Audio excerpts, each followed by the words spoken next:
మరో 4 రోజుల్లో జరగనుంది కురుక్షేత్ర మహాసంగ్రామం.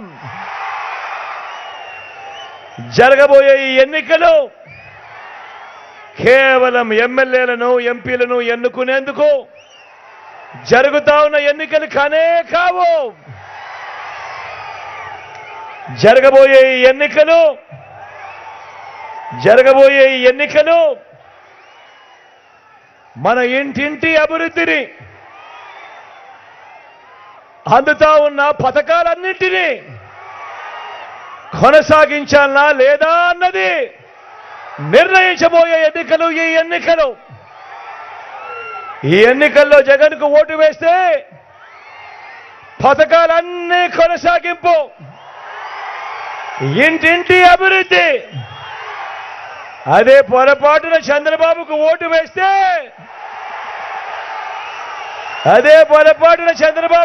వేస్తే పథకాలన్నీ ముగింపు, మళ్ళీ మోసపోవటమే. చంద్రబాబును నమ్మటము అనంటే కొండ చిలువ నోట్లో తలకాయ పెట్టడమే అన్నది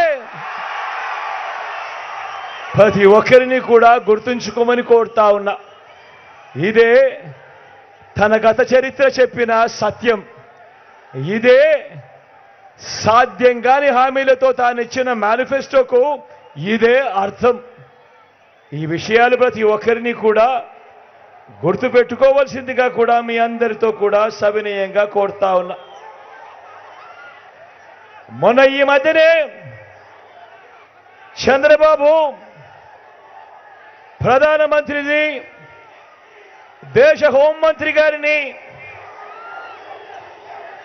ఏపీలో వీళ్ళందరితో కూడా ఉమ్మడి సభలు పెట్టిస్తా ఉన్నాడు. ఈ ఉమ్మడి సభలు పెడుతూ చంద్రబాబు నాయుడు, ప్రధానమంత్రి అమిత్ షాను, చంద్రబాబు నాయుడు వీళ్ళందరితో కూడా ఉమ్మడి సభలు పెట్టిస్తా ఉన్నప్పుడు ప్రజలంతా కూడా ఏం ఆశించారు వీళ్ళ దగ్గర నుంచి? ప్రధానమంత్రి వస్తా ఉన్నాడు, అమిత్ షా పెడతా ఉన్నాడు, చంద్రబాబు నాయుడు పక్కన కూర్చోబెట్టుకొని వీళ్ళందరితో సభలు పెట్టిస్తా ఉన్నారు కదా. మరి వీరందరి దగ్గర నుంచి ప్రజలందరూ ఏం ఆశించారు?